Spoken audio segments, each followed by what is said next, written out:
Hey guys, I'm Nubkeks and welcome to my guide for Lili in Heroes of the Storm. In this video I'm going to be covering what I think is Lili's overall best talent build, also incidentally her most fun talent build. I'll also cover a couple of other talent build options, as well as some different choices you can make on different talent tiers to kind of mix things up to fit to your team comp and the enemy's team comp and whatever map you happen to be playing on.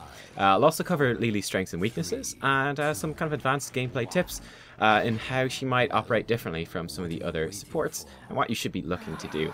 We do just have a quick match in the background, but it is a very, very good quick match. In fact, this guy right here is Zul, played by Shade over here. He's actually in the top 20 quick match players in Europe right now. So yeah, it's a very good game. So I decided this would be a pretty good one to show. You can see what we're actually doing here is Li Ming is going for damage on the structure, and we're going to go in for gank. I'm not actually too important here, but I mean Kerrigan plus Zul should be very, very effective. She's going to be in a tough spot.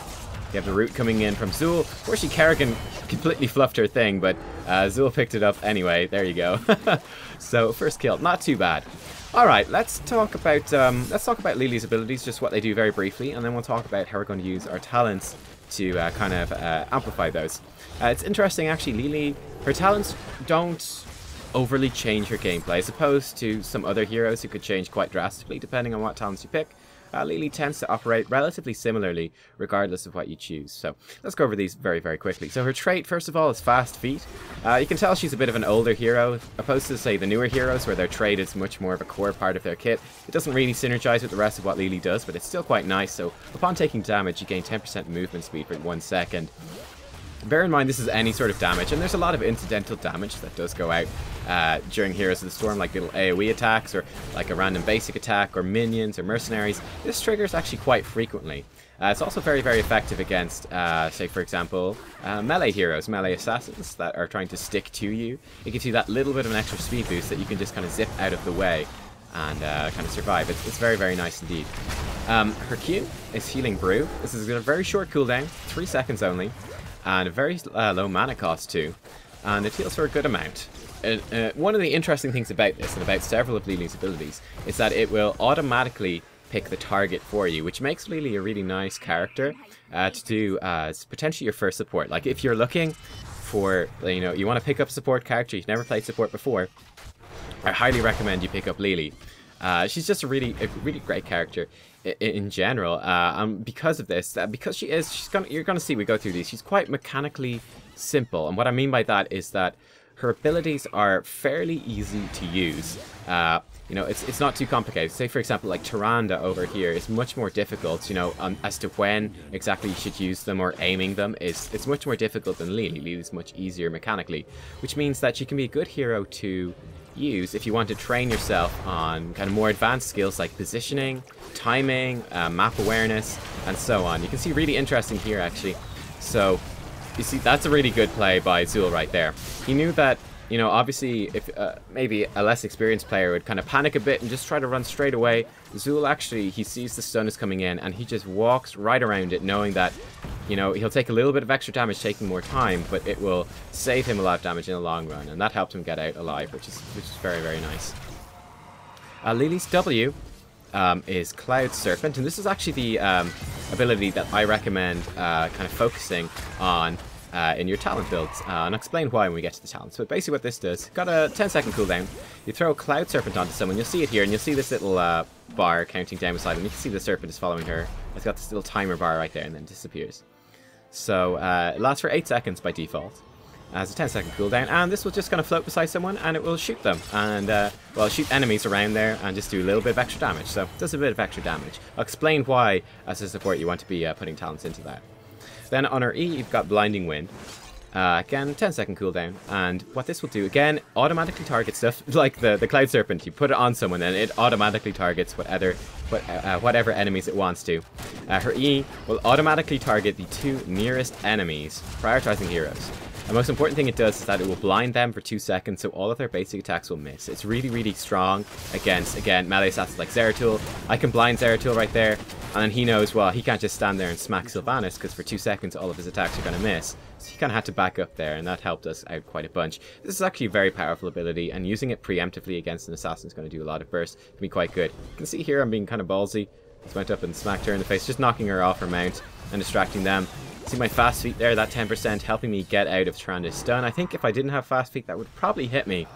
But that little bit of an advantage just got me out of that right there, which is very nice. Alright, let's talk about our talent build and why this is good. So, basically, the idea behind the build I'm going for is to boost up Cloud Serpent as much as is possible. Level 1 is actually the least important one. I'll explain why. This increases duration by 50%. I'll come back to this, because it's kind of dependent on our level 16 and 20 talents as to why that's actually not too important, and this is like one you can most definitely switch out. It's potentially not that strong. Level 4 and level 7 are key ones though. So at level 4 we get Mending Serpent, and this makes our Cloud Serpent heal the unit it's attached to for a little bit of health every single time it attacks. Level 7, we get Lightning Serpent, which makes its attacks bounce to 3 nearby enemy targets, dealing a low amount of damage each. So for example here, actually we'll wait till we get level 10. Alright, so level 10, our Cloud Serpent does 43 damage per attack, and it will bounce for 22 damage per attack. So the bounce will deal half damage, but you get 3 bounces, so it's like it more than doubles the damage per attack in terms of AoE overall for that Cloud Serpent, which is very nice. It's very useful. You see here I'm trying to zone people out from coming in. Murky's kind of being a bit of a pain though. But there you go. I think they're going to manage to pick that up anyway. I'm going to try to clear out some of these mercenaries. But yeah, the reason that these are really useful and very, very cool is that Lili, with all the automatic targeting that she has, sometimes it's not ideal. For example, in a situation like this, I might... Let's just pause right here and say, like, just hypothetically, I see like 2 enemy heroes are coming in from the side. I see that Sylvanas is on, a little bit lower health than me. Okay, it's not a great example, but you roughly get the drift. Maybe up here we'd be better. No, we'll just stick with this. So she's on a bit lower health, whereas I'm on high health. It's not a great example. Let's say, for example, she was on like 1/3 health. I'm on half health, and we see enemies coming up here. All of my heals would go to Sylvanas because she's on lower health than me, and that's what Lili's healing will prioritize. However, we could say, well, Sylvanas, kind of being further away, she's actually much safer than me. She can use a Banshee Wave and get away, and even though she's on 1/3 health, she's actually quite safe, whereas me on half health further forward, I'm at much greater danger, much greater risk of being stunned and bursted down. So in fact, you'd want to throw the heal onto myself in this case, but because again it's automatically targeted, it wouldn't do that.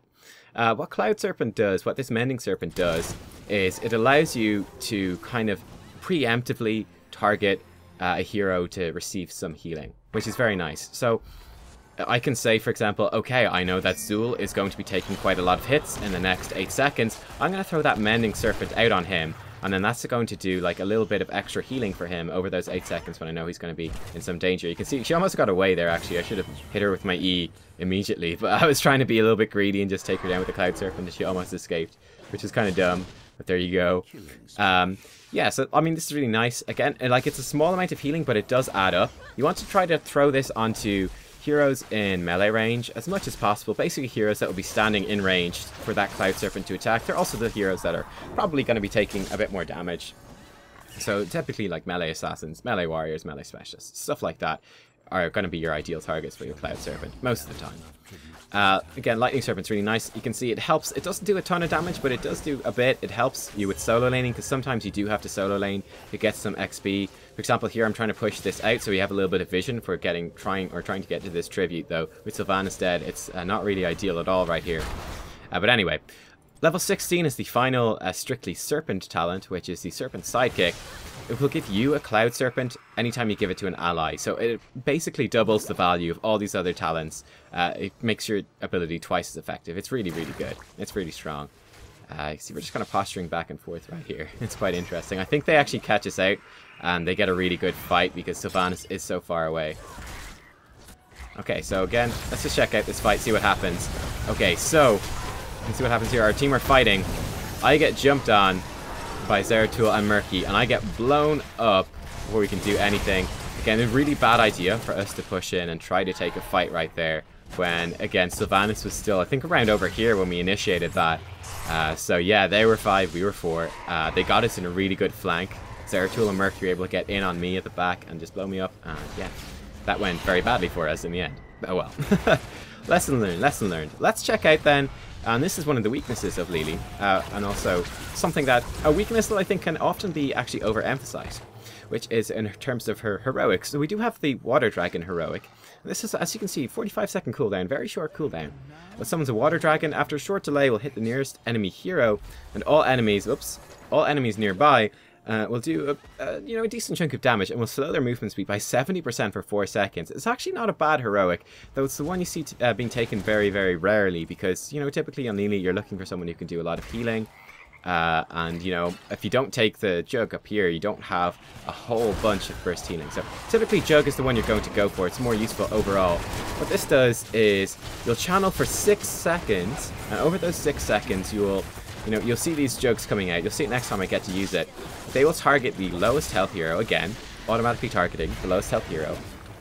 And we'll heal them for a chunk of health, very, very quickly. I'll throw them out very quickly, targeting the lowest health person every time. Again, it's a really nice heroic. As you can see, though, it lasts for 6 seconds.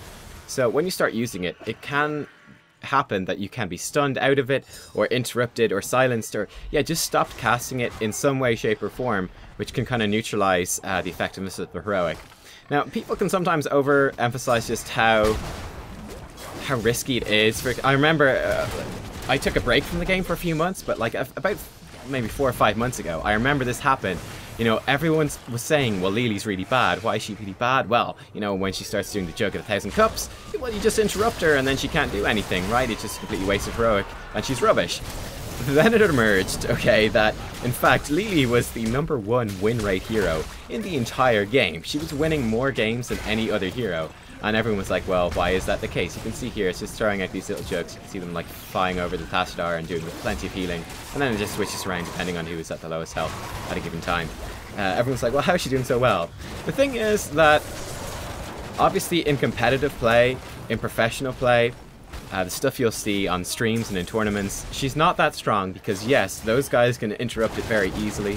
They have the coordination to deal with it. Also, Lili, she doesn't have what I would describe. Her healing is kind of like moderate burst healing. I don't know, it's just kind of like moderate healing. She does just good constant healing at a pretty decent level, and she's quite mana efficient at doing it. But like, unlike say Rhaegar or Uther, she doesn't have as big a burst heal. So yeah, it's interesting. She doesn't really quite fit into the professional metagame, what those guys are looking to do, where obviously with their coordination, they're a lot more explosive, they're a lot more organized, they're much better focusing a target down very quickly. So she doesn't excel as much in those sort of situations. But that's not as much of an issue in the games that you or I are going to be playing, like Quick Match, Hero League, even like Rank 1, Hero League, very high MMR like this is.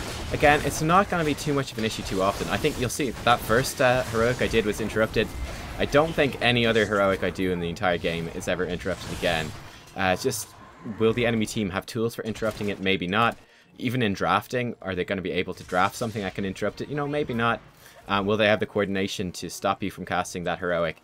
Probably not either. So again, people will say, oh, well, you can just interrupt her heroic and she's rubbish. That's not strictly true. It's much harder to interrupt and prevent than people can make it out to be. Though, bear in mind, it can happen and it can be a weakness. So watch out if the enemy has a lot of stuns or a lot of ways to interrupt you. You really do have to be careful about trying to avoid those. Okay, let's also pause this for one second. No, we can leave it play. What I want to talk about was level 13. I've actually chosen right here what I think is probably the worst talent on this particular tier. Why have I chosen this in this particular game, and why would I not kind of recommend it as the sort of default build? So what I've chosen here is Elusive Feat. Whenever Fast Feat is triggered, you gain 2 charges to block for 10 seconds, can only trigger once every 10 seconds. So it's basically you get 2 charges to block every 10 seconds, pretty much. The reason I chose this was I was just a little bit scared of what happened like up in this area happening again, where Zeratul will jump on me alongside Murky or Nazeebo or Li Ming. Basically they'll throw out a whole bunch of burst damage, catch me in a stun, and just pick me off like really fast before I've got any opportunity to react. I was very much scared of that, so I decided, hey, I'm actually going to go for Elusive Feat right here. Give myself those 2 charges of block, which will protect against, a couple of hits from Zeratul with that follow through. He hits really hard with that. So I said, you know what, this will protect me from some of that, might allow me to survive a good chunk of that burst and hopefully be okay. So that's why I picked it in this particular game. Overall though, I don't think it's really that useful really. I would probably recommend Shrink Ray is a really, like all of them are actually really good depending on the situation. Shrink Ray is great. This obviously for 4 seconds reduces enemy heroes damage and movement speed by 50%. Now in this game, I didn't think I'd ever be able to get up to a position where I could shrink ray Li Ming or Nazeebo. I also didn't think that, you know, Zeratul kind of blinks in very quickly and does a lot of bursts very quickly. I didn't think I'd be able to shrink ray him either in an effective manner. Fortunately, they missed like all of their stuff because the Void Prison wasn't cancelled. He got distracted chasing down, I think, Tassadar. So I do actually escape from that. But yeah, I would have died if he'd cancelled that on time. Like, no way around it. Hindering Winds is nice as well. So Blinding Winds slows enemies for 25% for 2 seconds. It's not that great, but it's okay. Probably the other one you go for it would be Surging Winds. So you gain 5% ability power for 8 seconds every enemy hit by Blinding Wind. Additional enemies refresh duration and buff increase ability power. So again, this becomes much more powerful once you hit level 20 because you get Kung Fu Hustle. So let me go over that really quick as well. So Kung Fu Hustle, it's usually your go-to level 20, though I think all of these are really, really good. Jug of 1 million cups is really good, which your heroic will heal 2 people at once. Storm Shield is also very useful if you need like that burst AoE defense. Bolt of the Storm can also be good if you need to just bolt away from something. Obviously, you should probably, I suppose, really kind of know that roughly the situations where they are going to be useful. See, I'm kind of just harassing them away here a little bit, trying to scare them off. I don't think it works out too well for us though. Yeah, Zul gets caught out and blown up right there. Yeah, so that wasn't the best, but we got the tribute, so, you know, better than nothing. I think we're probably going to die here. Yeah, we get picked off here, both of us. Oh no, we're actually getting some revenge kills. But not the cleanest fight right there. But getting the tribute, preventing them from getting a curse, might have been worth it. Not sure. Anyway, Kung Fu Hustle is the one you generally want to go for. Ability cooldowns refresh 150% faster while Fast Feet is active. Now, as I said before, Fast Feet triggers all the time. It's whenever you take damage, and there's so much like AoE damage and incidental little bits of damage flying around in Heroes of the Storm. This triggers an awful lot. So it's basically like a supercharged battle momentum. It will refresh your abilities really, really quickly. So that combos very well with Surging Winds. So it can stack up to 4 times. So that's up to 20% ability power, which is like 20% more healing, 20% more damage, 20% more everything. It's really good. Obviously, now, just by default, it lasts 8 seconds, the buff, so you can't refresh it by default here because it's a 10-second cooldown. But what you can do is when you have Kung Fu Hustle and your abilities are cooling down faster, you can start chaining them together. Obviously, this would combo kind of well as well. There is one here. So yeah, Mass Vortex increases the number of enemies hit from 2 to 4, which would be kind of nice at level 13 to have those 2 combo together, but obviously not with this build. And Surging build will still, it's useful. It's like just, it's straight up pretty good at level, we tabbed away from it, goddamn, at level 13 as is. And it's also, you know, it becomes even more useful when you pick up Kung Fu Hustle. So Zul got blown up there. You can see I was trying to do all my healing. Like, I pretty much bursted all my healing as hard as I could. And their burst damage just cut through it, no problem. I wasn't able to protect him, unfortunately, from that. A really weird ult from Nazeebo, I think, just trying to stall us out here. I'm not sure what he's really looking for there. But anyway, there you go. So we're in a bit of a tough spot. It's now a 4v5. I'm not really too confident about how... I don't remember how this fight goes, but we'll see. I'm not too confident, though. Anyway, we have hit level 20, though, so that is an advantage. Big Void Prison coming in right there. Let's see what happens. But, yeah, sort of generally speaking, one big tip I can give, and this kind of ties into how Surging Winds would work, is that you really want to use, if you can, all of your abilities before hitting your heroic, right? Because your heroic, Jug of 1,000 Cups, it's 6 seconds. You can see 6 seconds where you can't do anything else except move, where you're channeling that.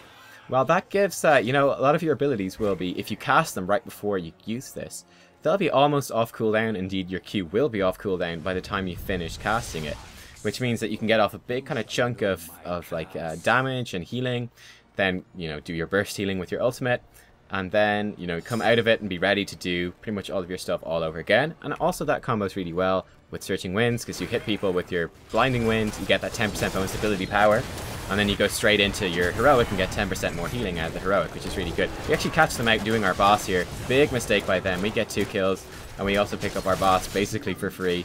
So that's really nice. Look, Murky's just trying to sneak in and grab that, but he just gets picked off. Oh, Zeratul was there as well. Very sneaky. I think he's probably going to try steal it with a Void Prison, which would have been cool.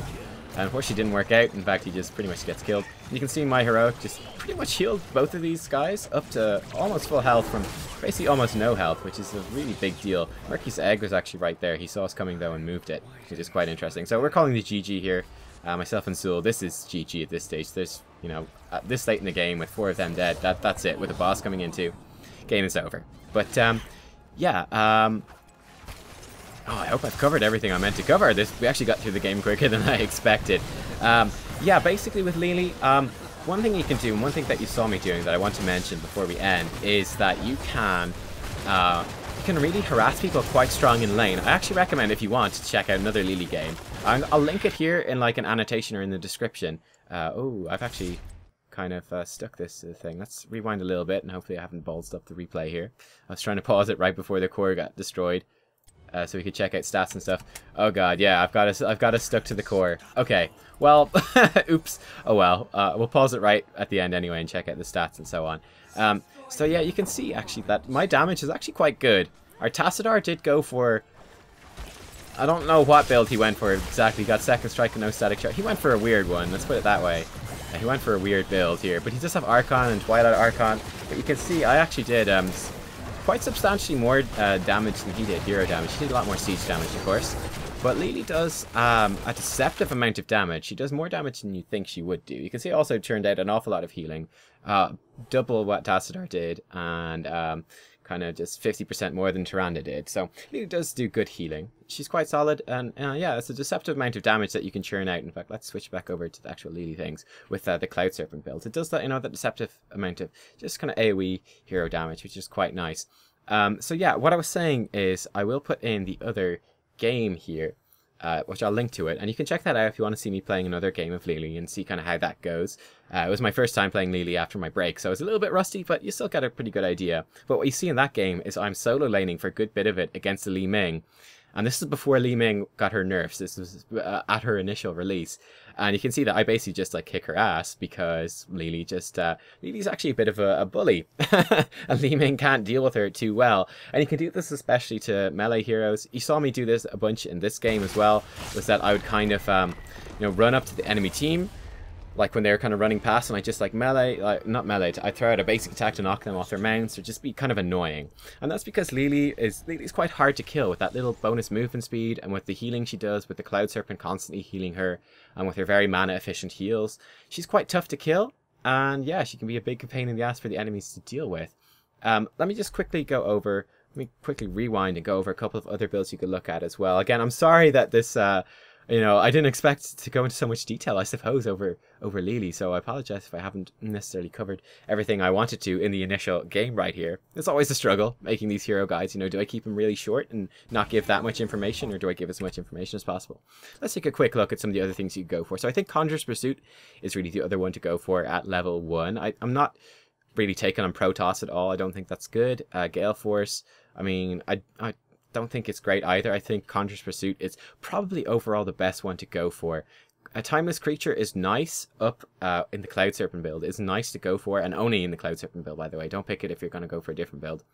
But it's good up until level 16 and level 20 especially. So with Kung Fu Hustle, with your cooldowns coming down so quick, you're often just overriding the Cloud Serpent before its duration is expired. So this becomes a completely wasted talent, whereas Conjurer's Pursuit is obviously much better in the late game.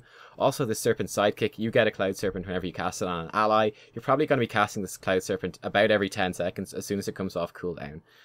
So, you know, that the last couple of seconds of the Timeless Creature bonus that you get, so it changes it from an 8-second duration to 12-second duration.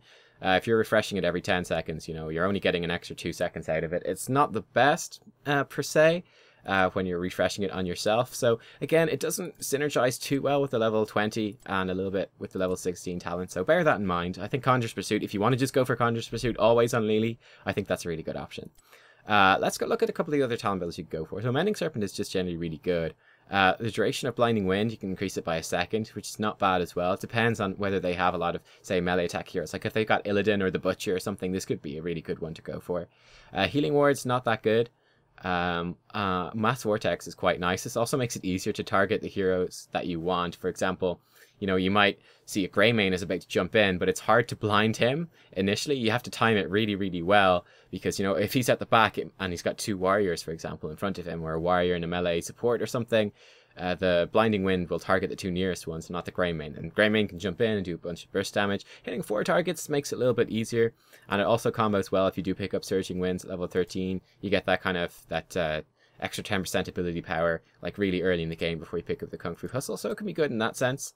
But Mending Serpent is good. I think either of these can be good, depending on the circumstance. Again, you got a lot of freedom here. You can even pick up Healing Ward, potentially, in some maps. Though, again, Lili does a lot of mana-efficient healing, so I don't know if it's strictly necessary. But, again, these are all options. You got quite a lot of freedom on this particular tier. This one is quite interesting, the level 7. And this is where you go for a very different build. So, again, you can just ditch the Cloud Serpent build entirely. Then probably the ideal thing to pick up is the good stuff. So Healing Brew will heal for an additional 108 health over 6 seconds. It's kind of like, it kind of does what Mending Serpent does, right? It kind of does that, but it does it through your Q. And it's quite nice. And the reason that this is so nice is that here at level 16, you can get 2 for 1. So it increases the cooldown by 50% for your Q, so from 3 seconds to 4.5 seconds, but it doubles the amount of people it's healing to by up to 2. So instead of healing just the lowest health target, you heal the 2 lowest health targets, which is really, really strong. This also like doubles the value then of, the good stuff, so you get 2 heals over times on both of those targets, which is really nice.